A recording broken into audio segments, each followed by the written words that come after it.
Let's please stand if you're able, and I'll lead us in the Pledge of Allegiance.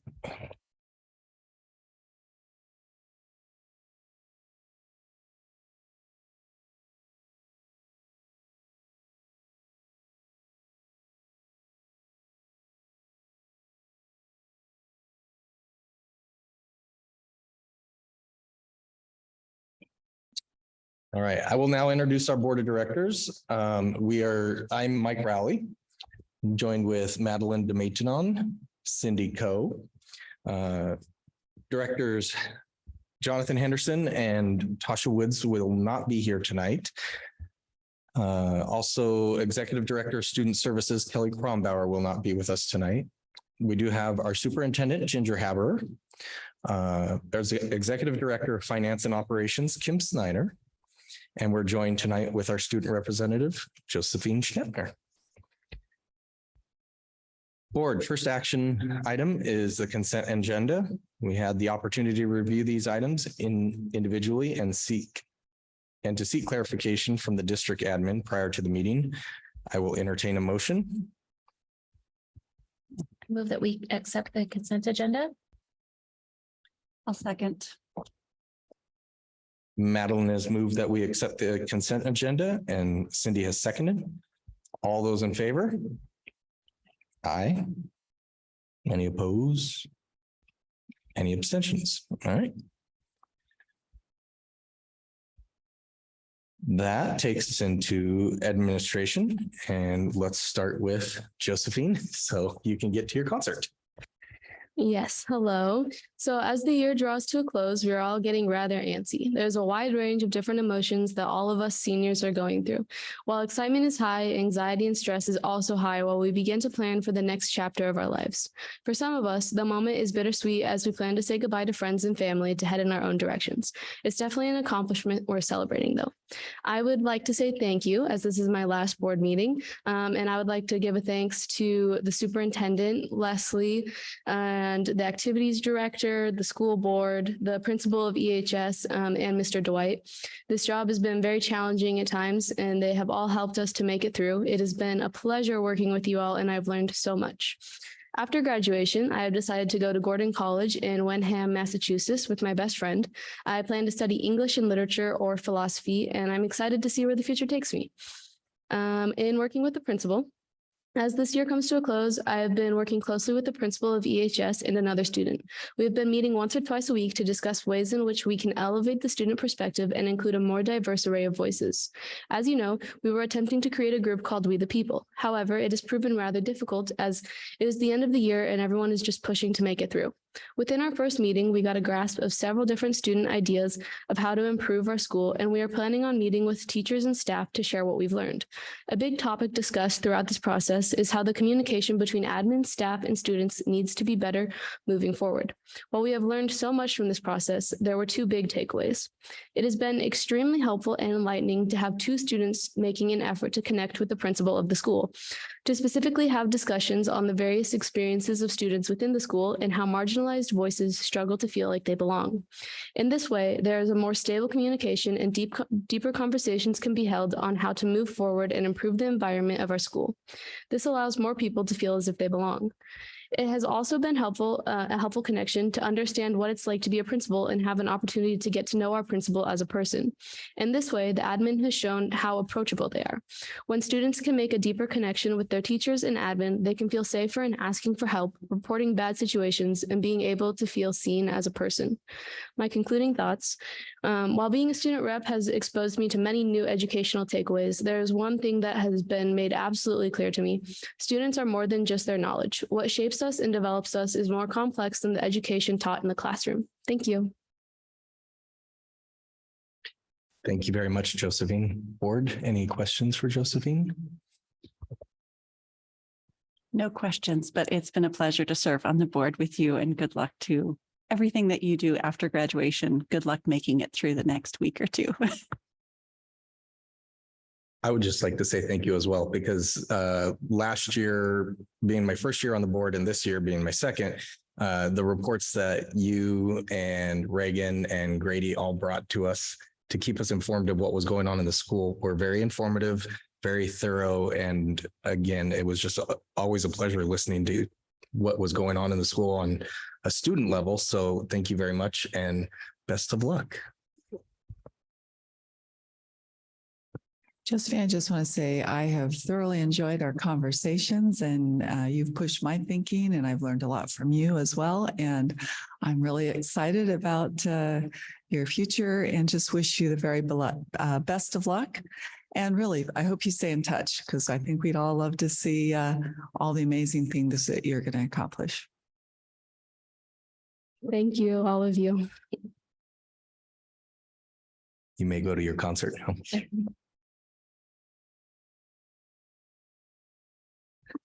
So we have some special guests with us, and Leslie, if you want to pull up my superintendent update PowerPoint for me. And while she does that, we have Jeff Hashimoto and the AP Environmental Science class. They just did a presentation to CW about the Reeser Creek Restoration Project. So students, Jeff, we welcome you to the podium. We're excited to hear about your project. People of our. Yes. Actually, so I'm Jeff Hashimoto, for high school advisor. Oh. That's not working.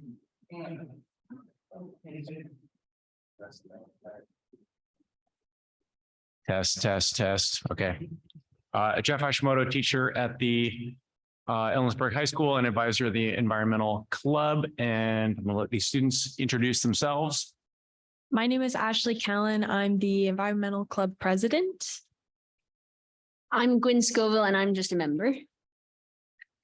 I'm Jasmine Rivera and I'm also a member. I'm Amber Fernandez and I'm also a member. So actually, I have two groups that are involved in Reeser Creek. So we have the environmental science class that did research at Reeser Creek. And then we have the environmental club that is involved in this service project. And I'm really proud of the work that they've done over, this started with students who have graduated and have moved on. And so we're going to tell you about this project of nature trails and signs. So I think, are you starting? You're starting. Yeah. Mr. Hashimoto was too embarrassed to say it, but Reeser Creek signs, building a creek into a home. Next. Okay. So we're talking about this what color is that? Purple outlined area west of town adjacent to Rotary Park. And go ahead, next slide. It was part of a habitat restoration project that was a lot of agencies headed up by Mid-Columbia Fisheries, completed in 2011. The picture on the left shows it right after it was completed. And the picture on the right shows that same spot today. And so there's a lot of growth of riparian, which means next to the river, vegetation and improvement of stream habitat, and also prevents flooding. And the cost was over $1 million to restore that section of stream. Go ahead. The Environmental Club adopted the stream when Mid-Columbia Fisheries began a Adopt a Stream program. So it is our child, and we do 2 cleanups per year out there. This is one that was actually about 5 or 6 years ago, hauling off a bunch of trash. Go ahead. And this came about because as all the vegetation grew, you can't really see the stream anymore. And you can see that one path that goes through the middle of the screen there. And it's not that close to the creek. And so we thought, let's put in some nature trails and put in interpretive signs and make it a more welcoming place to visitors and an educational place. Go ahead. And so the first thing, our president, Daniel Quinn, whenever you do anything in a floodplain, you have to do a critical areas review. And so got approval for that. And so to obtain these signs, we needed to raise money. It cost about $6,000 in total for the signs. And the Environmental Club did about half of the funding. So we did it through concessions, such as the basketball and football concessions that the school offers. And our former president, Daniel Quinn, and myself applied for a grant through the City of Ellensburg Parks program, and we were granted $2,250. And then from that presentation that we did, we got a donation from Keene, which is the Kittitas Environmental Education Network.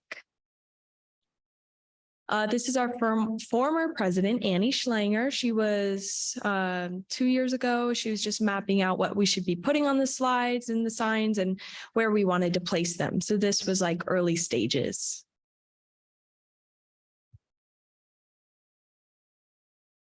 So shown in this picture, the environmental club is installing signs at Reeser Creek with the help of Kevin Dwight. And for this event, we also offer community service hours to our fellow students at EHS.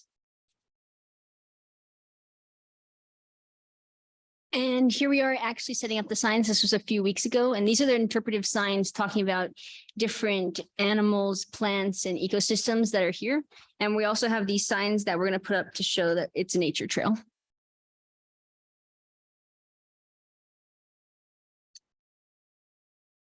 And to conclude, this project helps us and future generations better understand the nature that's in our own backyard. Thank you.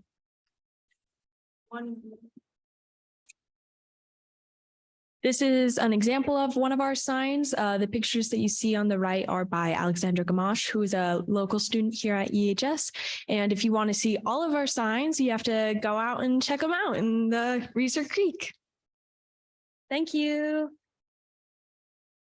And I'm just going to say it's really cool that these students worked on this over just many years, actually figured out how to make a thousands of dollar purchase order and, went through this grant process, and it was really impressive for all these generations of students to do. So I'm really proud of them. Any questions?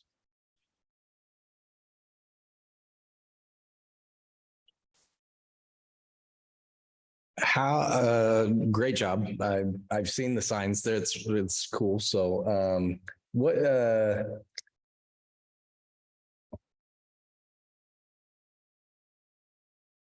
I guess, how did you go about figuring out the natural fauna, natural animals, and things like that for the area prior to, with the idea of doing these signs and things like that? How did you know which animals to try and go find? Did you guys spend time out there kind of seeing what was out there? Did you do research for our area? How did you come about the different types of topics? I specifically worked on one of our signs that's about grass. So I went out and I took pictures of the grass, and then I would just research the specific grasses in Kittitas County.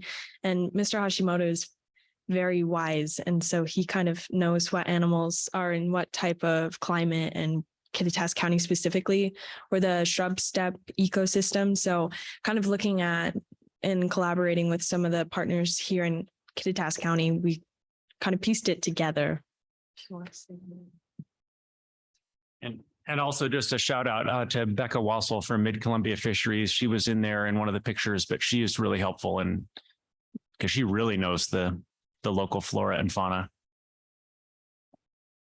Jeff, I have a question. I've been out there too, and it's amazing, the walkway and the signs. And what's next? I know you guys do the cleanup, and you've got the signs. I mean, there's so many possibilities there for, elementary students to go out and enjoy it. And there's only things you can only learn by being outdoors and experiencing it. So if you guys had a chance to talk about what you might foresee in the future. We haven't come up with a lot of new ideas, but one thing we're working on is just making the trails more accessible. So we're thinking about putting wood chips on them so more people can actually access the signs, and actually put these up that we just got today, which shows nature trail. But I think we're always thinking of new ideas. So if anyone has ideas for what you think would be needed, we'd love to hear. I guess I was just thinking about Pacific Education Institute, the PEI work that we're doing with and mainly elementaries have been involved, although they have units for high school and middle school as well. But many of those activities are outdoors. So I was thinking, maybe there's some connections there with some of that project-based learning because of the great groundwork that you guys have set. It's exciting. Board, any more questions? Thank you guys very much for the presentation. Good job. Thank you so much.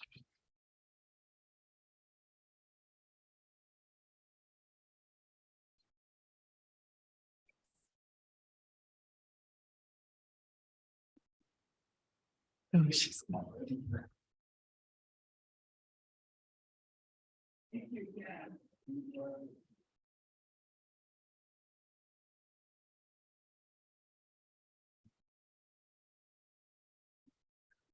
So board, here's my update. And on the front page there, Madeline and I had a chance to first recently go to the preschool open house. And Kathy Eidler just did a wonderful job and just sharing with us their philosophy and their excitement around really personalized learning for students. And Madeline, is there anything else you would add to that you remember from the preschool? No, I was just really excited to go. I had never been before and really, Yeah. I was just really impressed. I mean, how everything is kind of, all of the resources that are in that one place is just so exciting.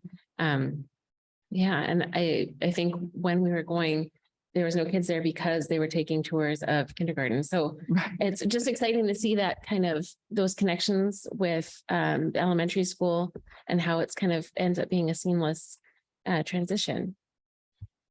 Yeah, they did talk about transition quite a bit, didn't they? And how they are really preparing the students so that it is a smoother transition for kindergarten.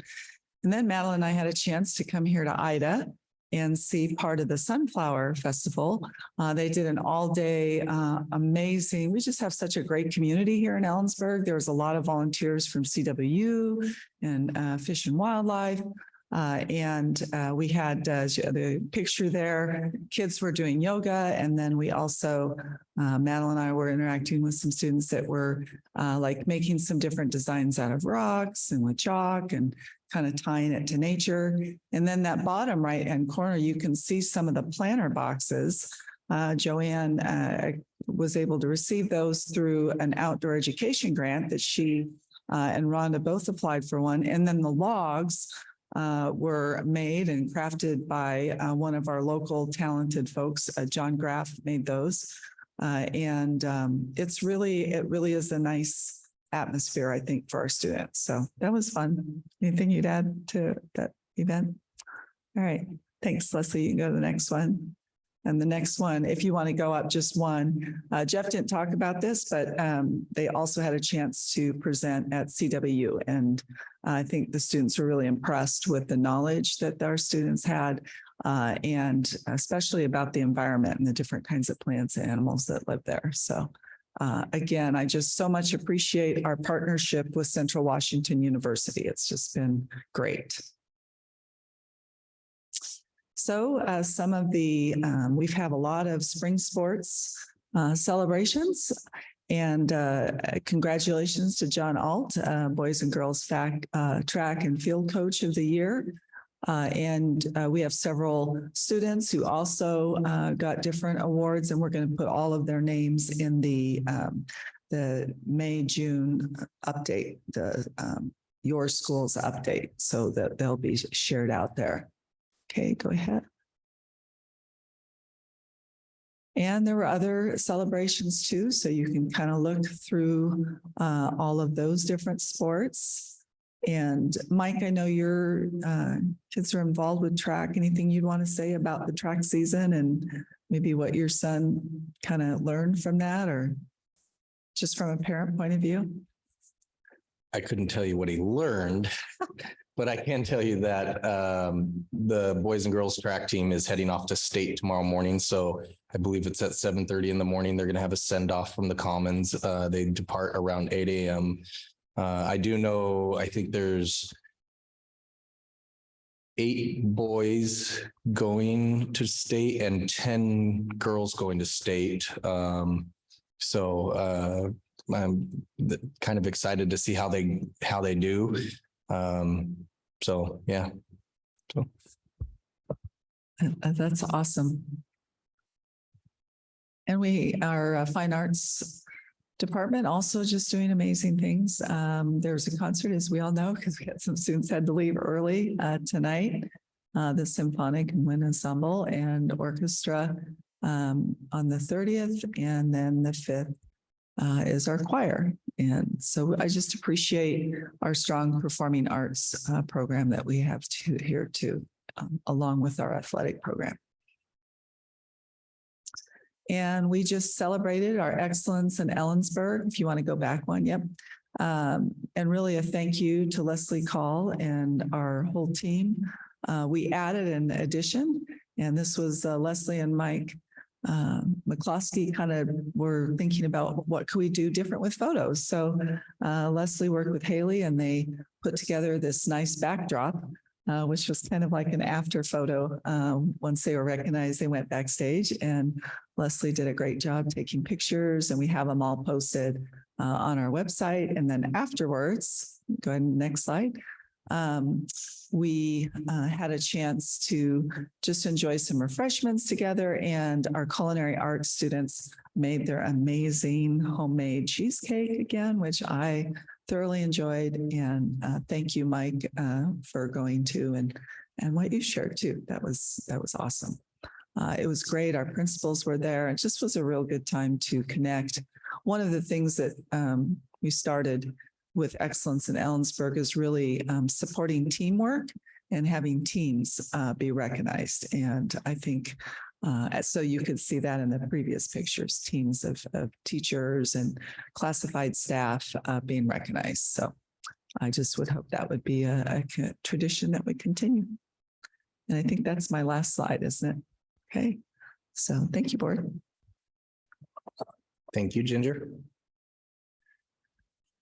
All right, board, that takes us into business. And first up is Jen. Item A is discussion about the upcoming comprehensive sexual health education curricular adoption to meet the requirements of the recent state legislation. And as Jen sets up, just a reminder, during agenda setting, we decided that it would be good to have a presentation this time, and we still have time for more discussion and questions during our study session on the 14th. So this is just kind of our first review of it. And then we'll have an opportunity to let those ideas marinate a little bit. And then if you have some more questions, we'll pull us together for more of a discussion too on the 14th. Jen. All right. So as Ginger was just mentioning, this is one of many components that we are suggesting for adoption this year. At the last meeting, you adopted those other materials. And as Ginger mentioned, you're not going to be, as you know, voting on this one tonight. So it's just the presentation and information. And this particular content area just needed a little bit more time and depth and care. So we are looking at the comprehensive sexual health ed, the flash materials. And as a reminder, some of these slides are repeats from the last one because it's there with the other content areas that we adopted this year. But we did have the instructional materials committee review all of these materials. And for this particular one, of the 7 who were present at the meeting, 6 of them voted yes on it and 1 of them voted no. That statement from the no voting member is linked to that for you to review. And then additionally, as a reminder, we have the community input session for adoption of materials now. And the purpose of that community input session, since it was new last year was the first year that we adopted comprehensive sex ed. Since the last time that we had got materials on it. We've actually had comprehensive sex ed in our district for well over a decade, but with the new law came a couple of new requirements for us. And last year was one of the years that we adopted health materials. So those of you that were here, remember that adoption. And so some of these slides will be repeats again from that. But we started the community input session last year in part because of that particular adoption, and then just in recognition that it's just good practice in general when adopting new materials to provide the community opportunity to review those materials, hear why we're suggesting them for adoption, and then provide feedback and have questions answered. So the feedback forms from that particular event is linked to under feedback forms if you want to see the feedback from this flash curriculum. But then also I had mentioned in an email to you guys that that this isn't the only time that parents can provide feedback on any of our instructional materials. Of course, we are always open as a district to parents coming in and seeing whatever materials that we are using in our classrooms. But then additionally, there is a policy in place that allows for a process through which someone could bring a complaint about any of the materials that we're using, and it goes back to the IMC. The IMC makes a decision about whether or not to remove it from our curricula, and we let the person who filed the complaint know the decision, and if they're unhappy with that decision, then it comes back to you guys for a final decision. So there is a pathway through which community or families can review and bring back up for discussion any of our adopted materials or any of our materials that are in our building.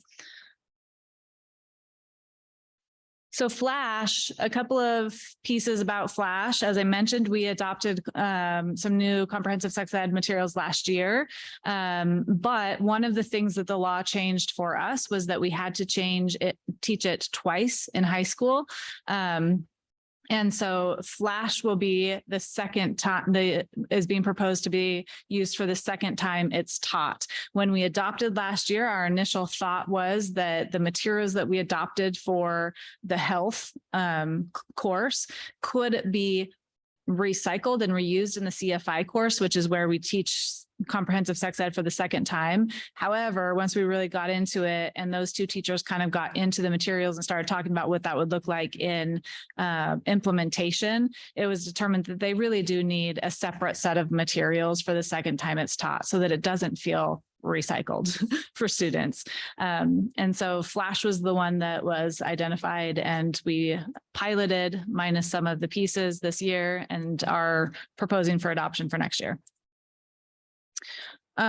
This particular curriculum does meet the outcomes that were identified through that work last year. So I'm going to come back to this in a little bit, but we did have a team, a fairly large group of multi-stakeholders that looked at the outcomes for the sex ed portion of the health standards from OSPI, and went through and decided what are the outcomes for our students in ESD going to be and articulated those. So I'll come back to that in a bit, but this curriculum does meet those outcomes as determined by that team.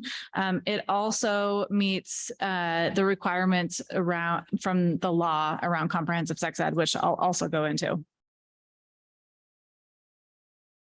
So some notes about that law. And again, this is kind of repeat from last year, but I do think it is larger context that's important to consider when looking at materials, even though we're just looking at one course in the high school level. Comprehensive sexual health ed law. One thing that we talked about last year is that it does clearly differentiate between K-3 and 412. So one of the misconceptions out there when this law passed was that we were teaching sex ed in kindergarten, first, second, third grade. But again, it clearly differentiates those things, and K-3 has to be aligned to our Washington State social emotional learning standards. And so K-3 is not sex ed.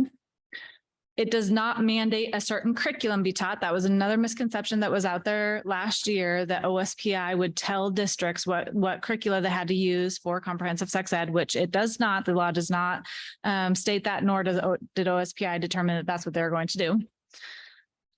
It does have requirements around what type of information should be included in that 4th through 12th grade, which I will go over. It does allow for parents to opt their child out, as does our board policy around comprehensive sex ed. It does not, that law did not significantly change things for ESD because we had been teaching comprehensive sex ed for over a decade.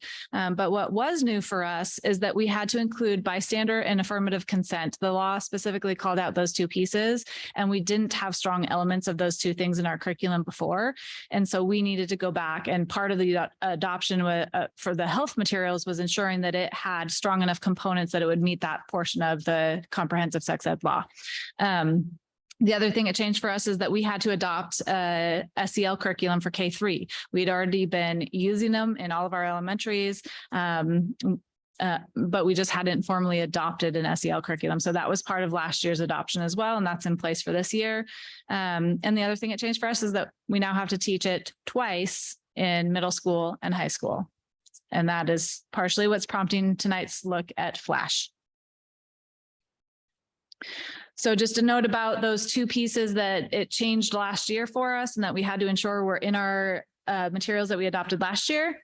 That affirmative consent really just means it's not just the absence of no, but it's the presence of yes, is that affirmative consent. And as we'll get into in a second, all of this for the comprehensive sex ed law just needs to be age appropriate.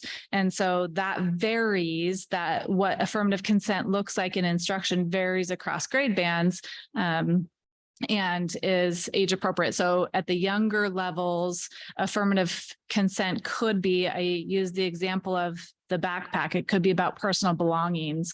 You don't have to tell somebody no for them to not get into your backpack. You actually have to tell them, yes, you can get in my backpack if they want to get into your backpack. So those are the kind of examples that it would be at an early level. And with the bystander training, that's just training kids how to, that's instructing kids on what to do to safely intervene when they see things like bullying.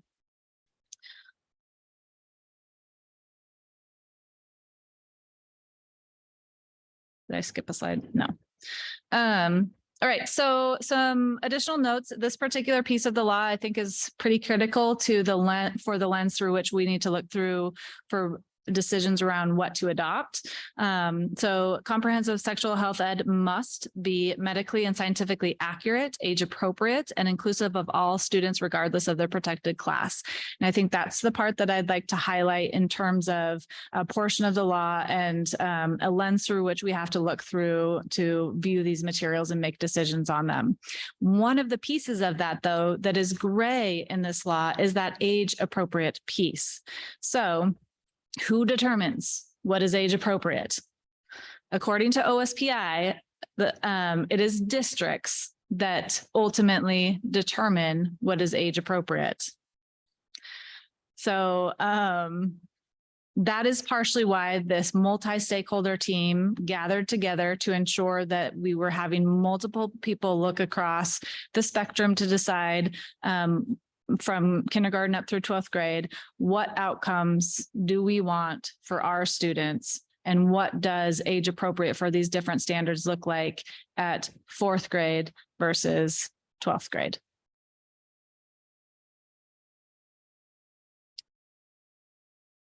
And then some additional notes. These are the particular components that the law calls out that materials must have.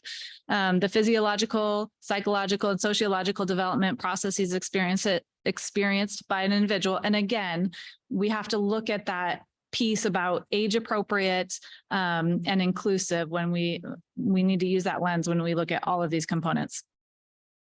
2, it needs to include the development of intrapersonal and interpersonal skills to communicate respectfully and effectively, to reduce health risks and choose healthy behaviors and relationships that are based on mutual respect and affection and are free from violence, coercion, and intimidation.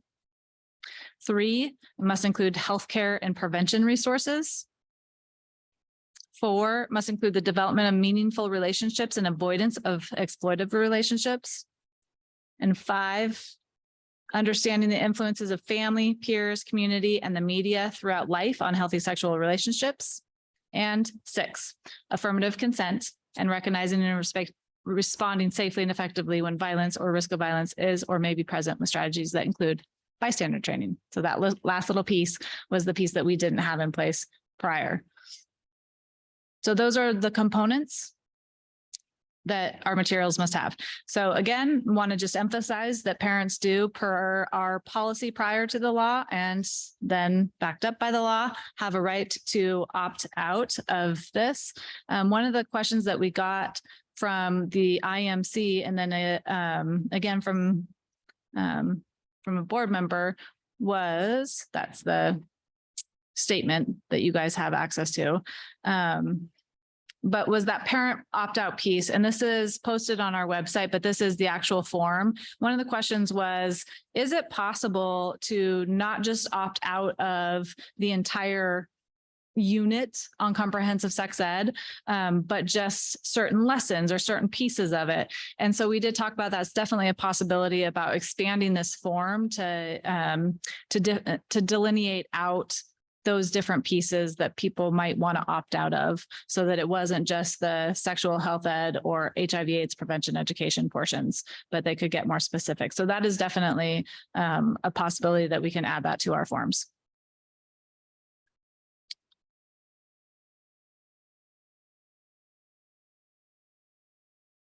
Oh, and I think I would just also like to point out, parents don't, or families don't have to just know when it's being taught or know to opt their child out. The teachers send out notification across the board prior to this content being taught to let parents know that it's being taught, let them know of their right to opt out. So here is a link to both the OSPI example outcomes versus the Ellensburg School District outcomes. So you can open up the two of those and kind of see how they compare. We did only pull out the comprehensive sex ed portion of the health standards and only worked on those pieces as a team. But, oops, sorry. Let me click on that. It's covered on my screen, so I'm having to look over here and it's really delayed. It's not wanting to. Okay, I'm going to go back to slideshow so that I can see it and click on it. So this is what those outcomes look like. And it goes by grade level and by standard.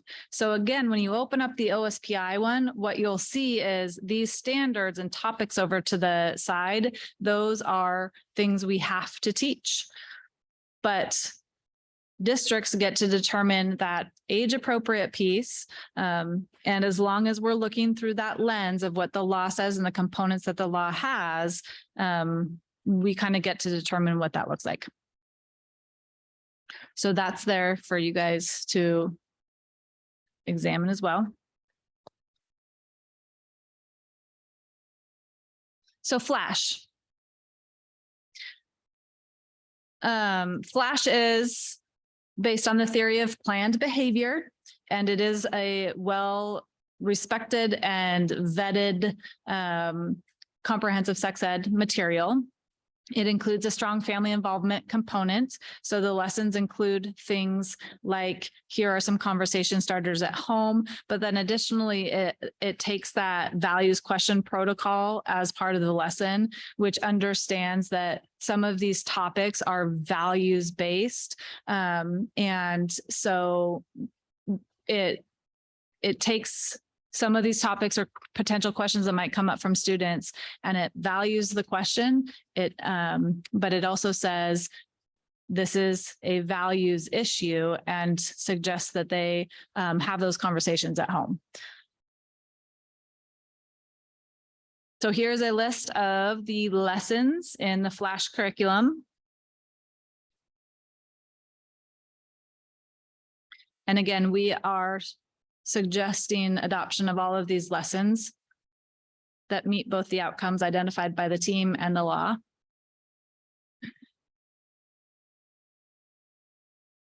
And then again, as I kind of alluded to, there is communication prior to this unit that's in the syllabus. Teacher will send home information, provide the parents an opportunity to opt out. And then just like with the other materials that I've presented for adoption, including cost there, so you are aware of that, it's $100 annually.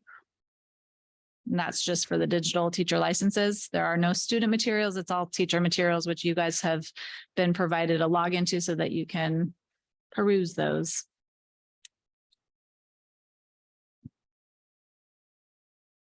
Questions? And we can also, potentially come back to this at a study session prior to putting it to a vote. Yep, and we have you down for the 14th. Perfect. We have like a half hour, so. Okay. So I will just say, Jen, that I'm co-chairing a work group at Central on gender-based violence, and I really appreciate students hearing about these materials around consent and communication and healthy relationships before they land at post-secondary education. So there's a really nice dovetailing between what Flash is covering and what we're trying to cover on campus. So I think there'll be like good continuity there. And also, whether or not students go to post-secondary education, I think there's also really nice continuity with like professional expectations in terms of collegial healthy relationships in workplaces, regardless of higher education. Absolutely. Thank you. I don't have any questions for you. I was just going to ask, were you guys able to log into the Flash and check out yet or? Okay, no problem. I was making sure that we all get a chance to do it and stuff like that. So.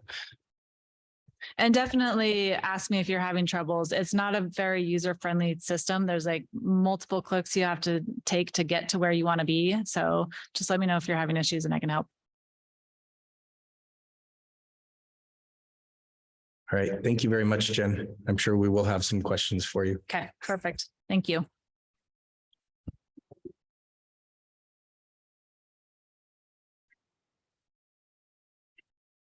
All right, that takes us next item of business. Kim, finance report.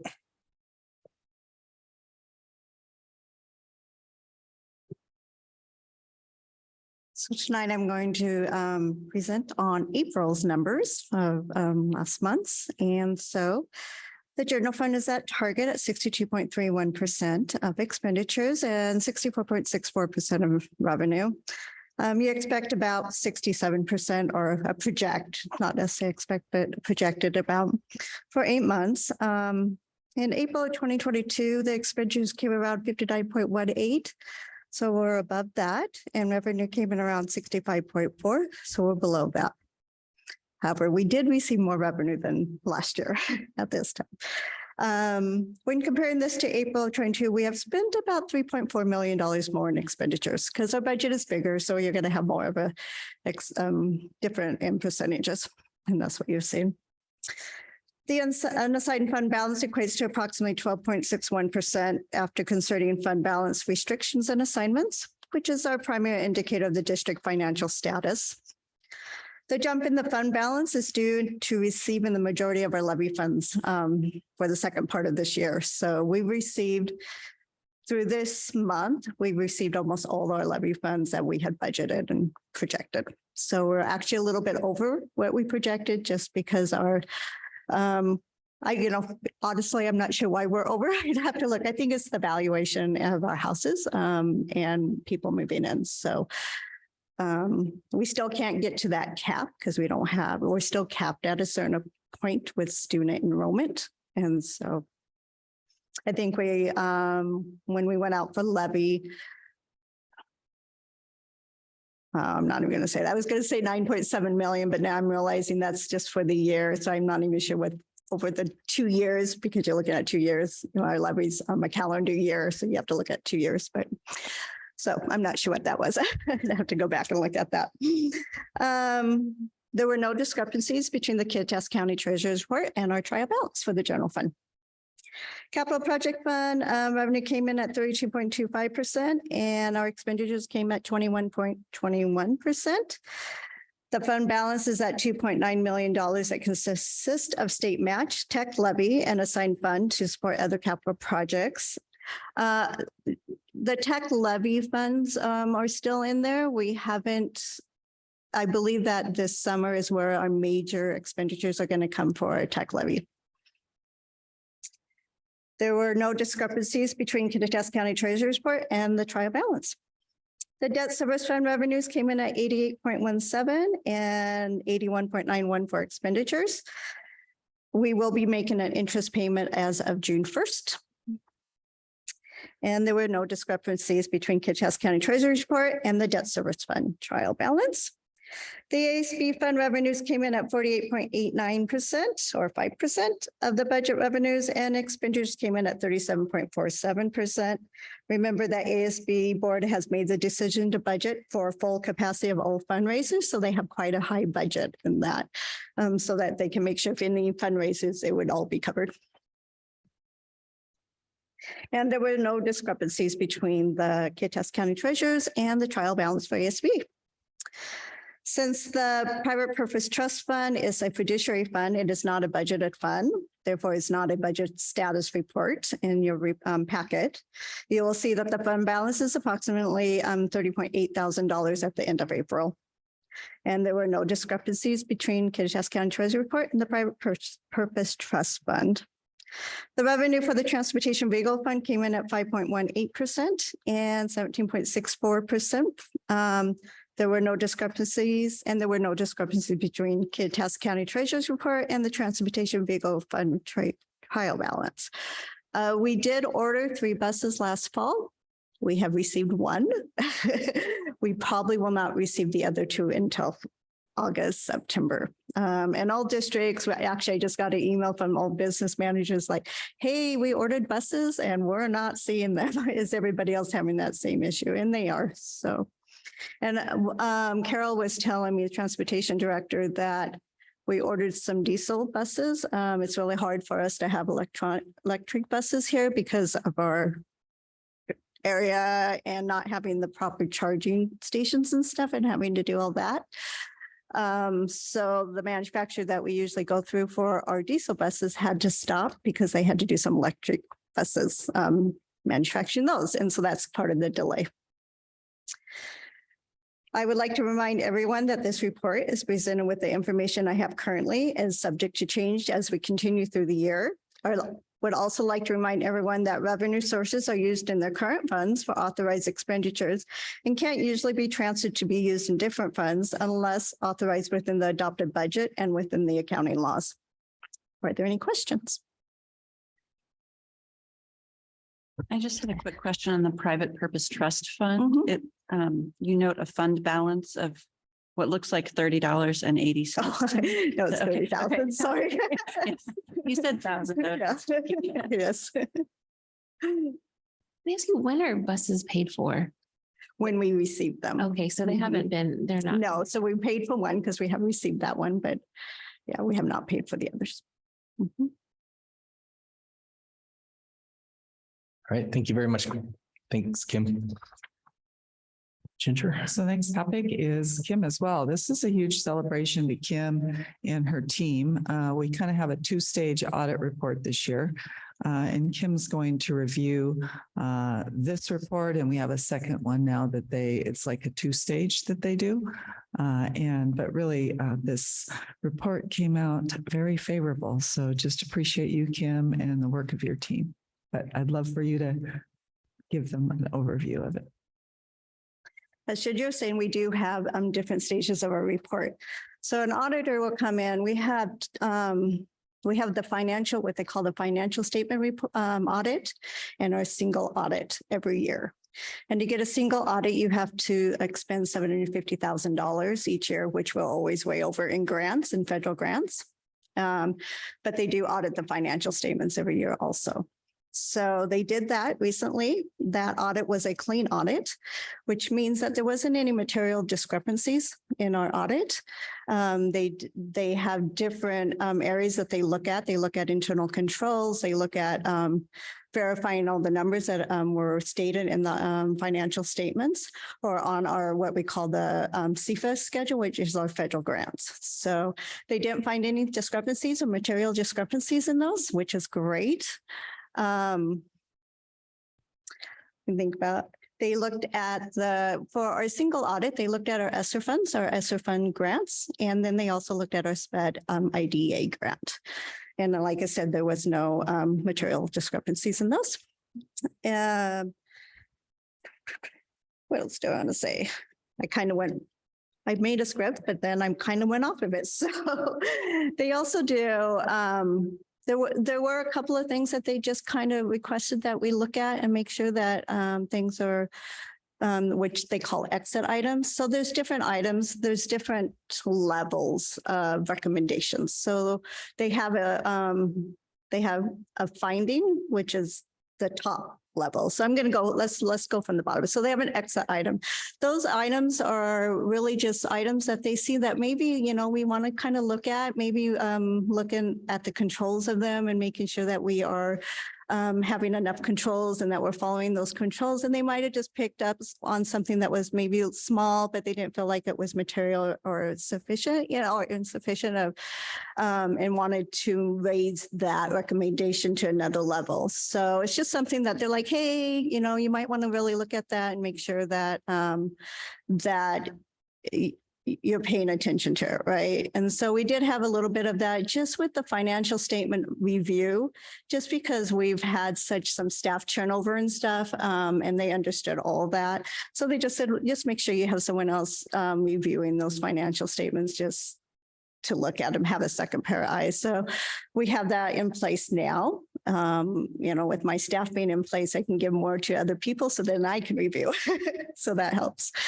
And then the other thing we had did another exit items that happened was we did an excess, what they call excess cost for SPED expenditures. And we have to make sure that we're spending the same amount of money on students each year, or at least not more, not less than like 10%, I believe. And so when I did that report, I did make an error in keying. So there was one number that wasn't correct, or a couple of numbers that were not correct. However, that didn't take away the outcome of that. We still passed that and we were still fine. So it was just an exit item just to say, just make sure that, again, that you're watching what you're doing when you're keying, or have someone review it.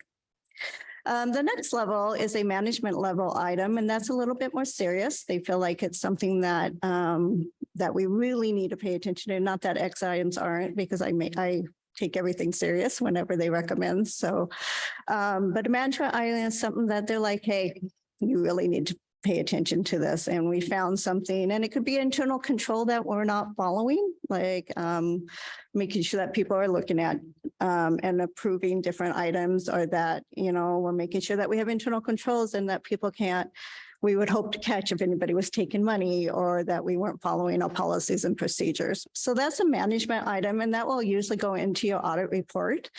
If there is one. We did not get any management item recommendations. And then the next level and the final level is a finding. And a finding is something that's pretty serious, and that they feel like it's serious enough that it's going to go into your audit report, and you have a chance to comment on it and say what the district is going to do to solve that issue, right? And so that does go into audit reports, and sometimes newspapers will pick up a finding, and sometimes that can affect your federal funding. So you really don't want to go there. If you know, things happen. Sometimes you just don't know that you're supposed to do something, or sometimes with federal grants, you can read the requirements of a federal grant and think you are following it to the T. And sometimes something comes out that you had no idea on. But we did not get any findings. And that's why they call it a clean audit, is because we don't have any of those. We just have a couple of exit items. So the next thing they're working on right now. So we also have accountability audit. The accountability audit is done every 2 years. And so accountability audit digs even deeper. They dig deep into internal controls and making sure that we are safeguarding the school district's assets, and that we are following policies and procedures. And so they dig deeper into accounts payable, into payroll, into ASB procedures. They pick different, what they call sometimes hot buttons or hot topics, and so they are in the middle of that right now. They are looking at payroll and some supplemental contracts. And I'm not sure what else at this point. We haven't had our entrance conference for that yet, but they are in the middle of planning it and asking for things right now. So we'll come back with those results when we get them. And that's about what I have. Any questions on that? No, good job on the clean audit. Thank you.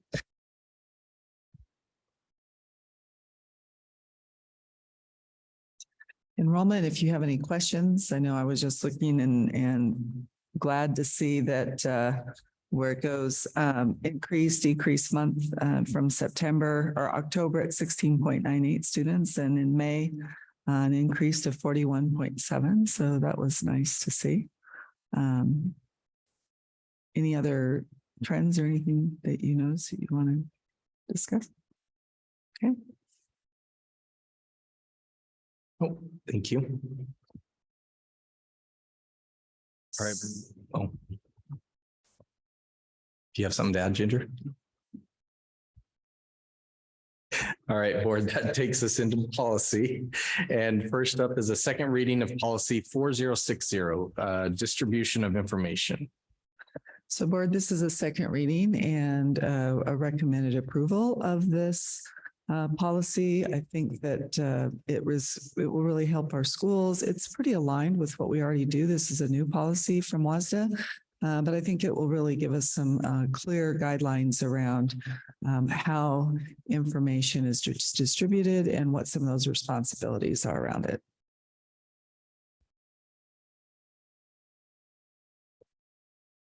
Board, do you have any discussion over this one?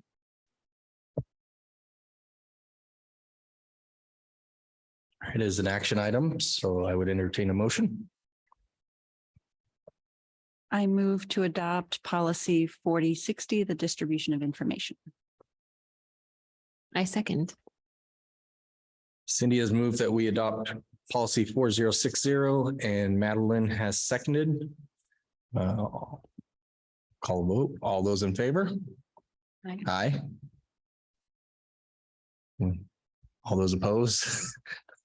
Any abstentions? Jonathan and Tasha abstain. Policy 4060, distribution of information is passed. Next up is the second reading for policy 5161, civility in the workplace. Yes, this is another one that we don't currently have. It's a new one coming from WASDA. When you look at the expectations around that, I think it's a good policy because it includes all of the stakeholders, employees, board of directors, parents, volunteers, and just kind of helps everybody get on the same page as far as what the expectations are around civil behavior.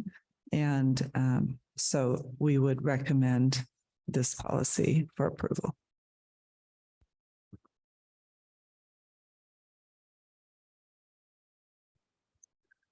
Board, any discussion?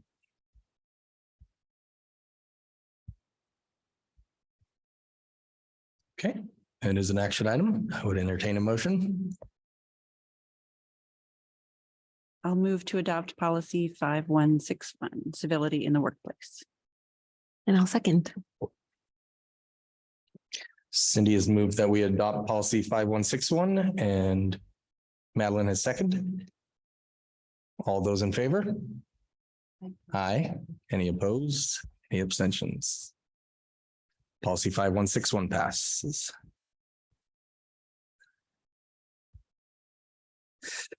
All right, next up is a first reading policy 6815, advertising on district property.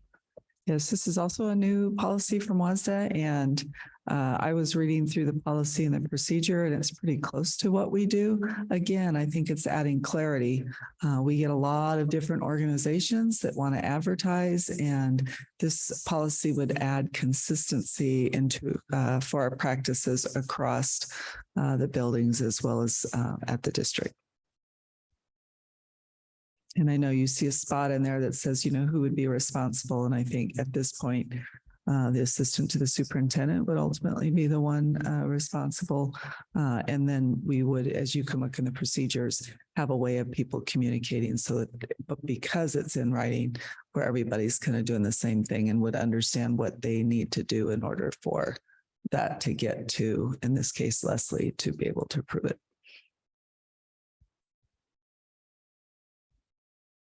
So board, this is just our first reading of this one. So it will come up again at the next board meeting, I assume. And so if you can have a chance to look over it and if we have any questions and we can address them at that one. Okay. Just a quick question though. Ginger, did you say there's not any, we don't have a policy in place? This is new. This is Yep. one.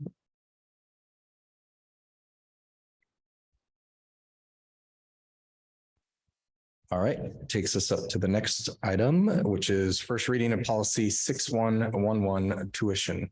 Yep, and this one we already have. It is a revision.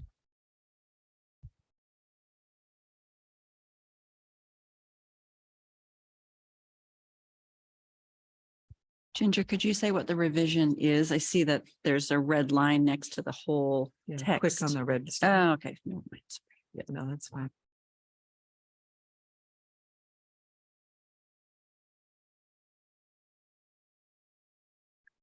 Ginger, I know this goes towards summer school. Does it go towards the winter school as well? Would they would have a tuition for the,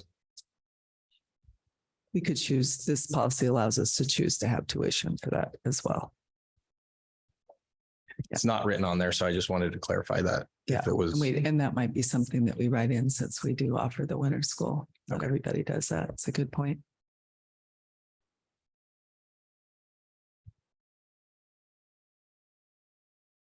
all right.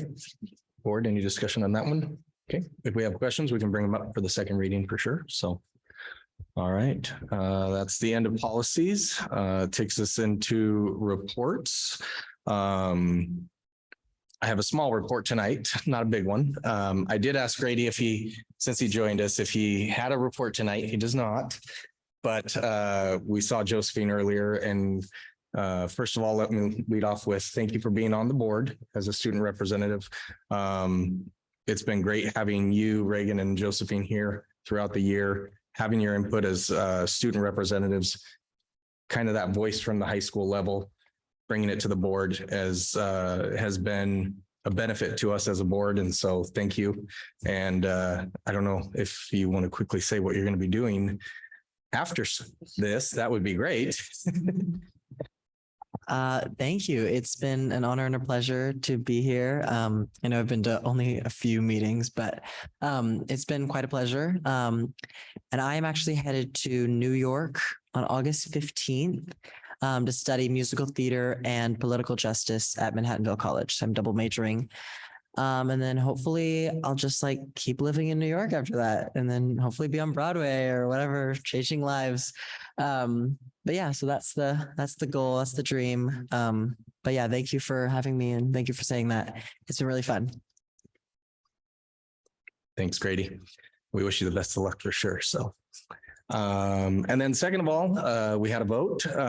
Yesterday, the board met. We through committee screening, committee interviews, board interviews. The board made a decision on hiring Mr. Troy Turno as our interim superintendent for this next year.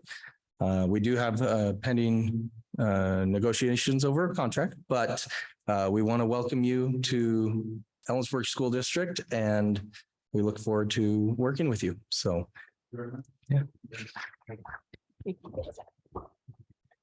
And then I believe the only thing is that I would like to leave with is I think we have you for one more board meeting, which is in the first board meeting of June. Yeah, you'll have me for the 14th. We just had to set our plans. We're going to head out for Colorado on the 25th. I should be in town if you need me to do it virtually. I should be in town unless something like what just happened.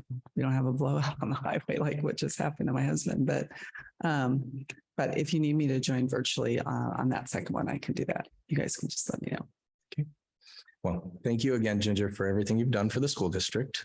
We've appreciated your leadership for the last 5 years. So thank you very much. So.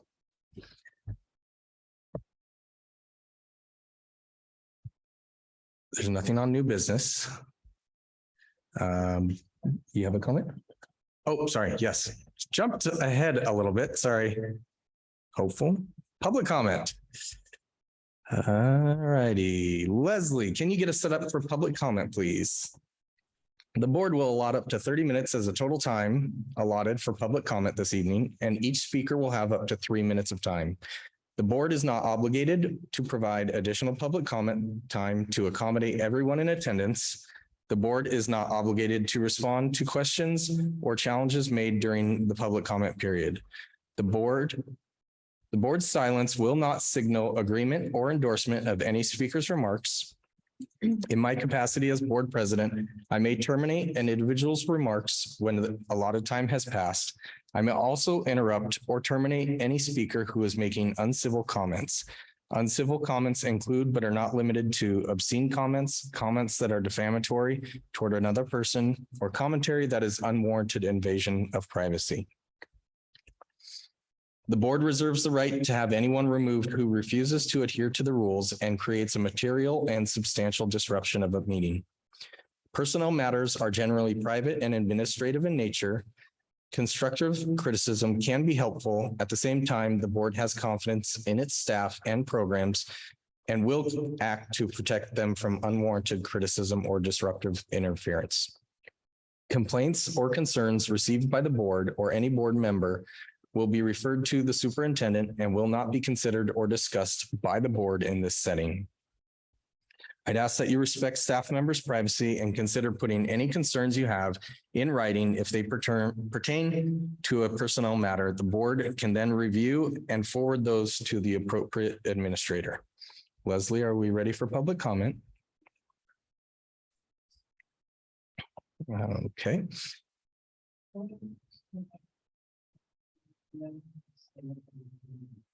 Okay.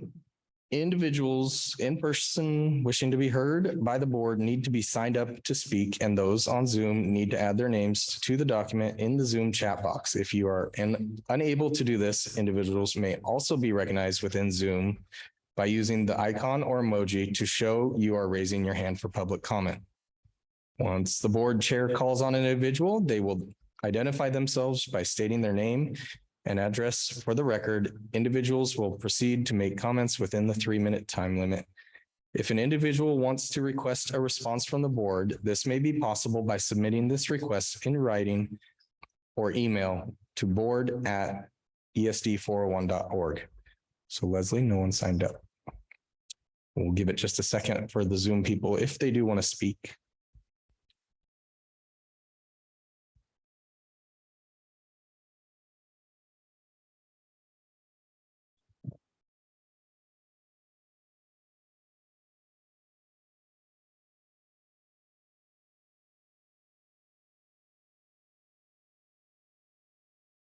No one raising their hand, Leslie? All righty. I will close public comment.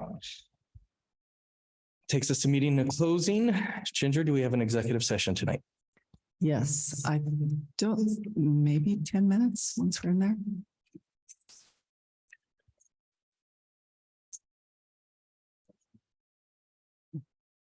All right, so we do have an executive session. Take about 10 minutes. So it is 7:13. Why don't we say 7:20. 7:25? Okay. All right, the board will be back at 7:25.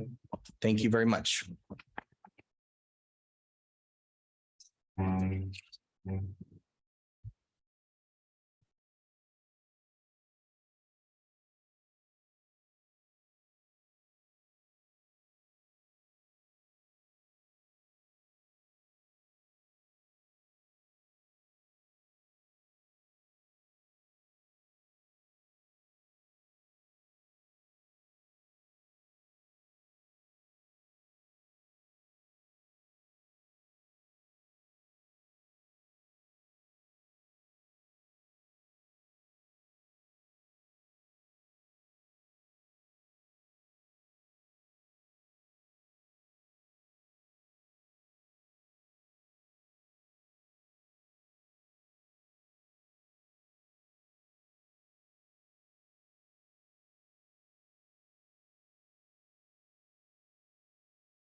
All right, thank you, Leslie. Next up is board calendar. Do we have anything for board calendar other than I cannot make it Tuesday night for the scholarship night. So I hadn't responded to the email. So if anybody else is available to join you that one night, I can't make it. So